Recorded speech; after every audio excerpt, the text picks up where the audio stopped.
Colonel Sadio Kamara alebe irusi jamana konika. Aïwa, il a la Forum international pour la sécurité de Moscou ni oyekene ni niya atako tanikelenai. Alebe ke san o san wa alebe ta kuma mi ye ekeleke minon konika.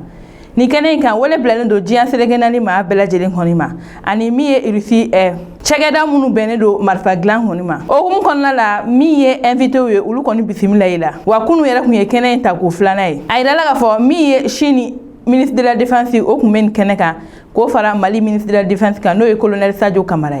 Aywa ko ni kene kan mi ye keleke marfa keleke avion keleke mobile ulu bela jelen ila na e maw konna.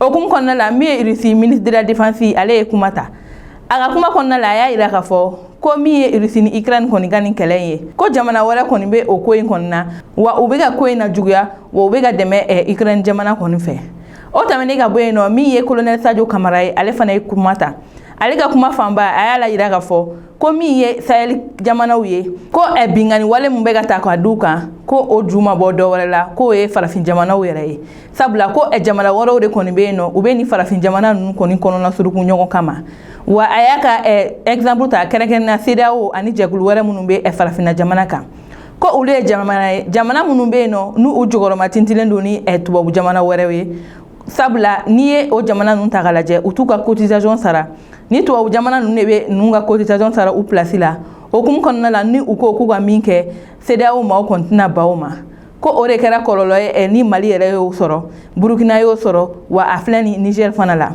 ore okum konna la ni ni ko vraiment soro ala ko mi ye farafina jamana yo ukon mina ke tomboy nga aw ni anga jega colonel Sadio Kamara la me kabini abe risi nga abe ka korfo nuna se enazalakala.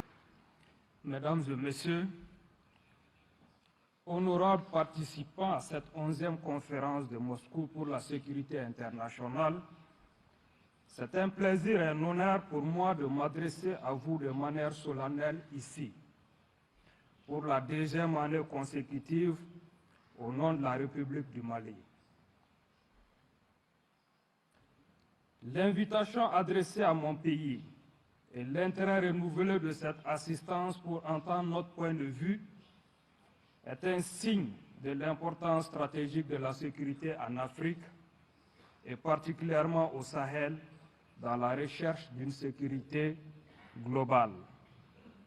Je réitère donc ici les remerciements de son Excellence le colonel Assimi Goïta, président de la transition, chef de l'État du Mali, à son Excellence Vladimir Poutine, président de la Fédération de Russie, pour son implication constante et constructive pour la sécurité dans notre région. Je félicite également mon homologue, Sergei Shoigu, ministre de la Défense de la Fédération de Russie, pour l'organisation parfaite de cet événement de premier plan. Je remercie enfin le peuple russe pour son hospitalité envers la délégation du Mali et son soutien fraternel envers le peuple malien.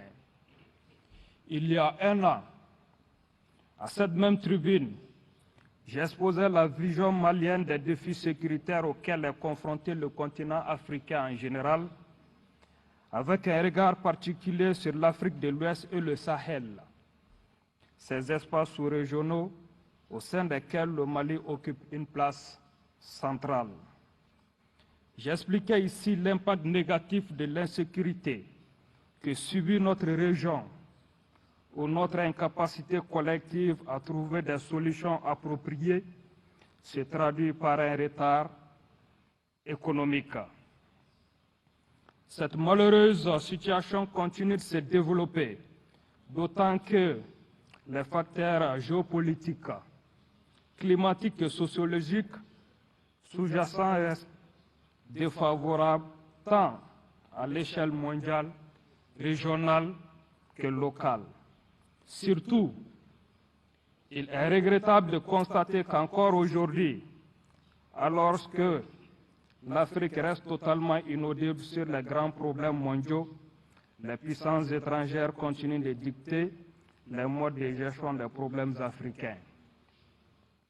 L'ère complexe de supériorité Leur arrogance ne cesse de frustrer nos populations et d'humilier nos gouvernements.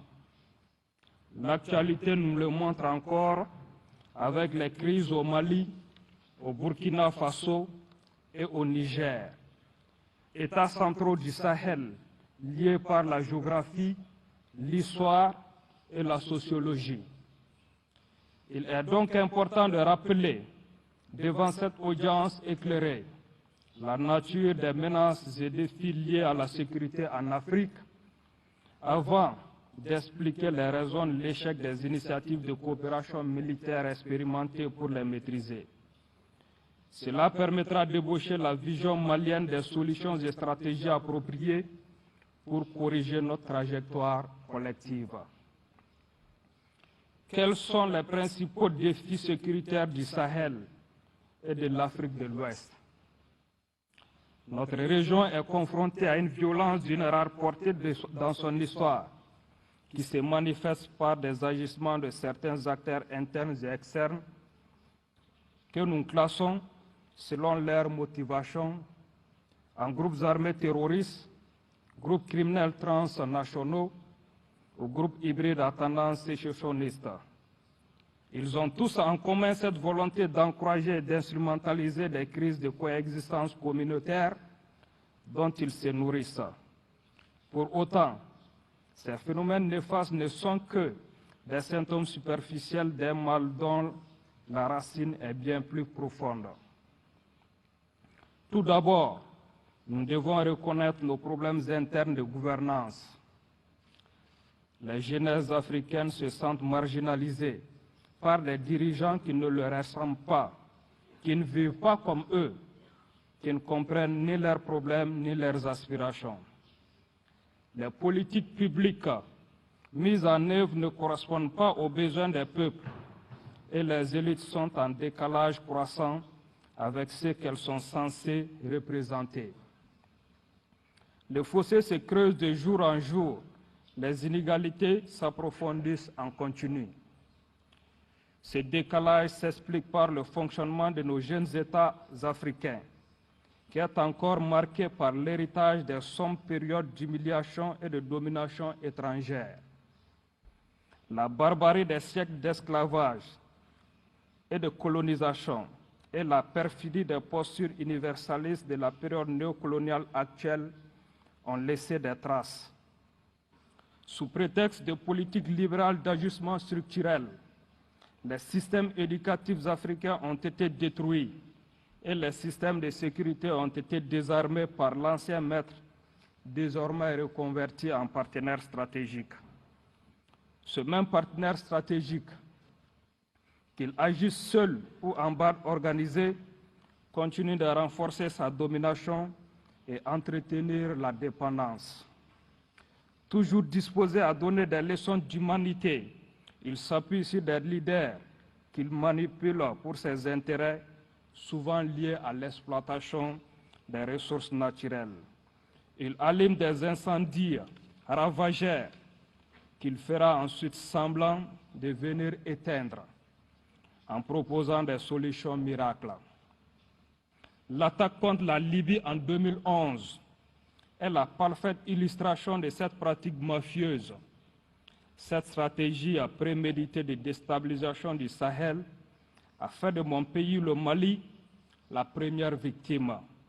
Malheureusement, sous les regards moqueurs et condescendants des voisins inconscients du danger qui les guette, le feu s'est étendu dans toute la région et les pyromanes se sont déguisés en pompiers, célébrés comme des sauveurs. Nous vivons encore aujourd'hui les conséquences de cette tragédie. La destruction du tissu social et du vivre ensemble dans notre espace obéit donc à des dynamiques et des influences externes qui exploitent les failles et faiblesses internes à nos sociétés. Pour autant, l'ère n'est ni à la victimisation, ni au fatalisme. Il s'agit plutôt de faire un diagnostic éclairé et l'issue des raisons de l'échec des stratégies actuelles. Pour affronter ces défis, les pays africains ont peu de chances de réussir tant qu'ils avancent en rang dispersé.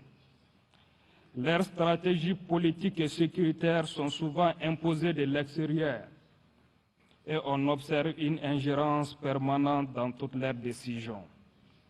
Cette tendance risque de s'aggraver avec l'importation de la confrontation des grandes puissances sur notre continent dans le cadre d'une nouvelle guerre froide. Cela concerne non seulement les grands débats d'importance planétaire comme les questions climatiques ou la gestion des pandémies, mais aussi les politiques intérieures. Ainsi, certains chefs d'État sous influence, dont les pays ont une densité de population 10 fois moins faible qu'en Europe, reprennent à leur compte les solutions biaisées au contrôle de la démographie et imposent avec zèle des restrictions de naissance à leur propre population pour satisfaire l'hystérie anti-migratoire des pays européens. D'autres États jouent avec brutalité le rôle des gendarmes ou des gardes frontières au profit des mêmes pays européens qui leur donnent des miettes pour empêcher leurs frères de se déplacer, au mépris des droits et des intérêts de leurs propres frères. Les institutions régionales et sous-régionales, dont le financement est négligé par leurs propres membres, survivent grâce aux fonds extérieurs et doivent donc obéir à ceux qui les payent. Elles sanctionnent leurs membres sous le diktat étranger, sous les injections d'une puissance néocoloniale. À force d'imiter leurs maîtres, elles persistent dans le ridicule et mobilisent contre elles les peuples désormais éveillés. Dans ce contexte, les remèdes appliqués contribuent à aggraver le mal. Mon pays, le Mali, est depuis longtemps victime de cette attitude désastreuse qui touche désormais le Burkina Faso et le Niger. Les menaces actuelles d'agression collective contre le Niger, sous les ordres à peine voilés de la France, en sont la forme la plus lâche et dangereuse pour la communauté ouest-africaine. Maintenant, le plus important est de se demander ce qui peut être fait pour changer l'ordre déstabilisateur et prédateur qui entretient cette situation défavorable aux intérêts des Africains. Notre monde en pleine mutation est marqué par la remise en cause progressive des règles qui ont prévalu dans la conduite des relations internationales depuis la fin de la Seconde Guerre mondiale. Règles qui ont toujours été déséquilibrées, mais dont la nature injuste se renforce depuis la fin de la guerre froide. Dans ce monde globalisé et interdépendant, la puissance de l'Internet et des médias sociaux a créé un nivellement sans précédent de l'accès à l'information et des capacités d'influence. Les peuples africains, jeunes et dynamiques, disposant d'un accès aux mêmes technologies de l'information que les autres, sont désormais conscients de leurs forces et de leurs atouts face à la domination et l'injustice. Ils brisent le monopole des médias et des narratifs imposés. Il appartient aux États d'en faire autant pour que l'Afrique occupe toute sa place sur la scène mondiale.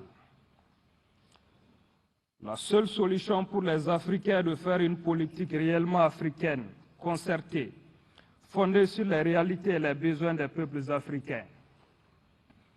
Cela nous demande d'avoir le courage de défendre nos intérêts, surtout lorsque ceux-ci sont opposés aux intérêts des puissances extérieures à l'Afrique. Si la sécurité de nos populations est une priorité, nous devons consentir l'effort financier nécessaire sans entendre l'impulsion des bailleurs de fonds. C'est le choix qu'a fait le Mali, malgré ses ressources limitées.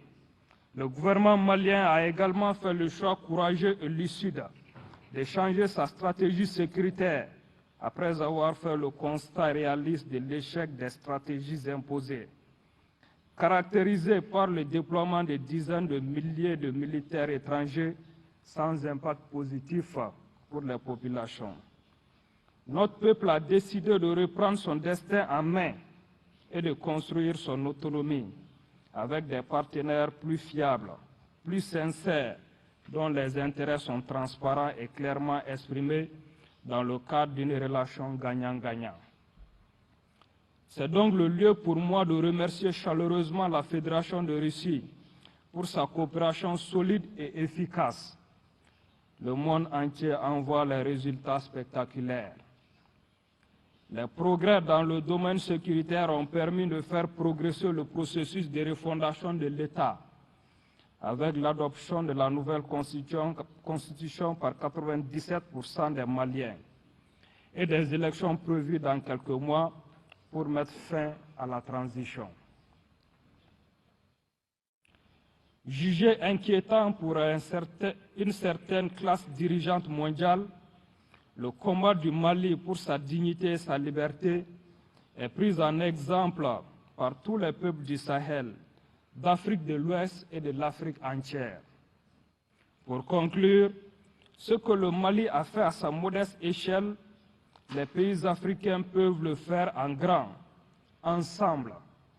Nul ne pourra y résister, ni de l'intérieur, ni de l'extérieur. Les peuples l'ont compris, il reste aux dirigeants de suivre leur exemple.